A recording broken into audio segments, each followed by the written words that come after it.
পদ্মপুরাণের উত্তরখণ্ডে এই ঊর্ধ্বপুণ্ড বা তিলক প্রসঙ্গে বললেন, ঊর্ধ্বপুণ্ড্রম ভয়াপহম। ঊর্ধ্বপুণ্ড্রম মানে তিলক। তিলক কি করে? ভয়াপহম, অর্থাৎ ভয়কে নাশ করে, ভয়কে বিনাশ করে। ভয় মানে কি? ভয় মানে যম, মৃত্যু। ভক্ত, একদিন না একদিন আমাদের সবাইকেই মৃত্যুর করে ঢলে পড়তে হবে, মৃত্যু অবধারিত। কিন্তু কেউ যদি প্রত্যহ নিয়ম করে তিলক সেবা করে, তবে তার কখনো যমের দ্বারস্থ হতে হয় না। ভক্ত, মৃত্যু তো অনিবার্য, মৃত্যু সবারই হবে, কিন্তু ভয়াপহম শব্দের তাৎপর্য তার যমের কাছে যেতে হয় না। সেই ভক্তকে নেবার জন্য স্বয়ং ভগবান তার দূতকে পাঠান যে আমার ভক্তকে আমার কাছে নিয়ে এসো। একদিন যমরাজ তার দূতগণকে বলছে, শোনো দূতগণ, তোমাদেরকে একটা গোপন কথা বলি।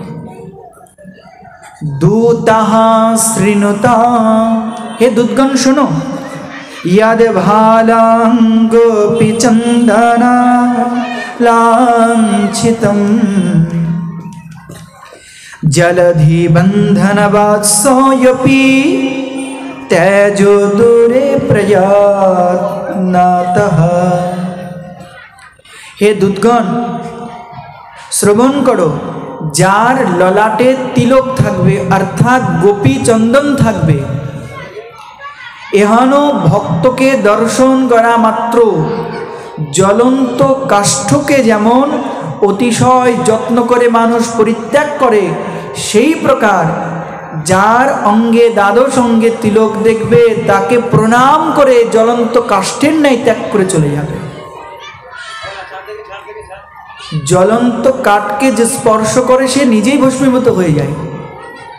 ঠিক সেই প্রকার জ্বলন্ত কাঠের সঙ্গে ভগবানের ভক্তগণের তুলনা করলেন।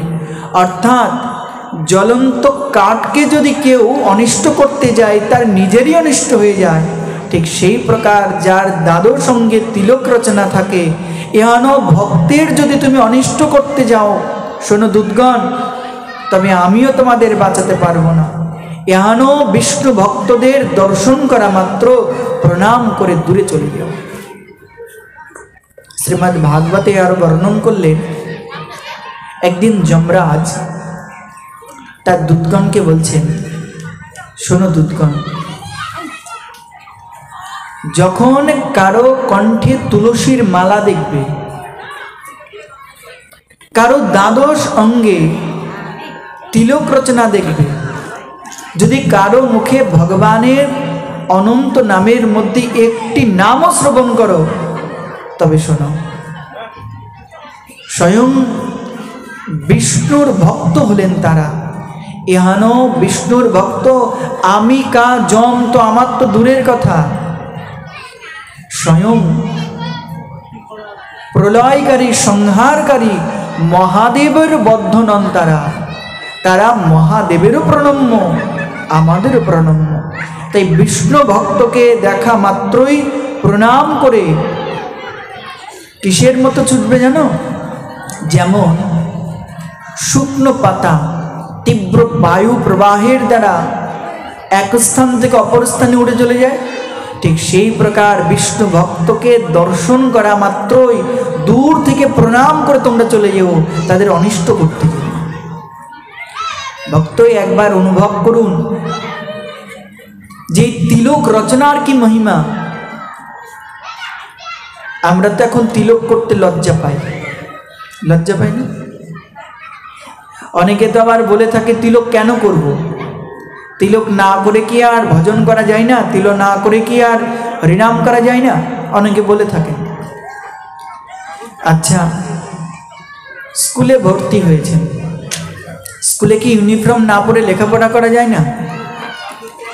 যাই তো, কিন্তু স্কুলের রুলসটাকে মান্যতা দেওয়া হয় না। সৈনিকগণ দিবারাত্র দেশকে পাহারা দিচ্ছেন, তাদের ইউনিফর্ম পরার কি দরকার? সৈনিকগণকে তাদের তো অস্ত্র থাকলেই হলো, ইউনিফর্মের তো কোনো প্রয়োজন নেই। কিন্তু তবুও দেখুন সৈনিকগণ দিবারাত্র ডিউটির সময় তারা কি করেন? তাদের সেই ড্রেসকে পরিধান করেই দেশকে রক্ষা করেন।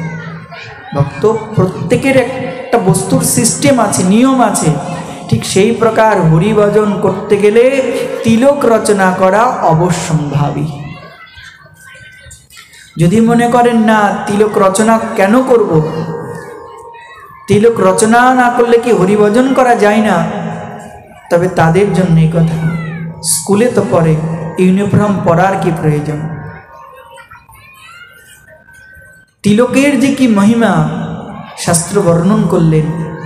এই তিলক শুধু তিলক নয়, তিলক হলেন হরি মন্দির। এই যে তিলকটা দেখছেন, তিলকের বাঁ দিকে থাকেন ব্রহ্মা, ডান দিকে থাকেন সদাশিব, আর তিলকের মাঝে যে ফাঁকা স্থান দেখছেন ললাটে, এই ফাঁকা স্থানে কে থাকেন জানেন? স্বয়ং ভগবান শ্রী বিষ্ণু। অর্থাৎ স্বয়ং ভগবান এই তিলকের মাঝে থাকেন। তিলকের নাম হরি মন্দির। এটা হলো শ্রীহরির মন্দির, মন্দিরে ভগবান বাস করেন। তিলকে দেখুন দুটি সমান্তরাল রেখা দেখছেন দুধারে। ভক্ত, এই সমান্তরাল দুটো লেখা হলো ভগবান শ্রীকৃষ্ণের দুই চরণ। আর এই যে ওপরে যে নাসিকার ওপরে দেখছেন না যে অংশটি, তুলসী পত্রের ন্যায় দেখতে, ভগবানের চরণে আমরা কি অর্পণ করি? তুলসী পত্র অর্পণ করি। ভক্তগণ, তাই ভগবানের দুই চরণে আমরা নাসিকার ওপর এই তিলকরূপী তুলসী পত্ররূপ অঙ্কন করে ভগবানের চরণে সেই পুষ্পাঞ্জলি নিবেদন করি।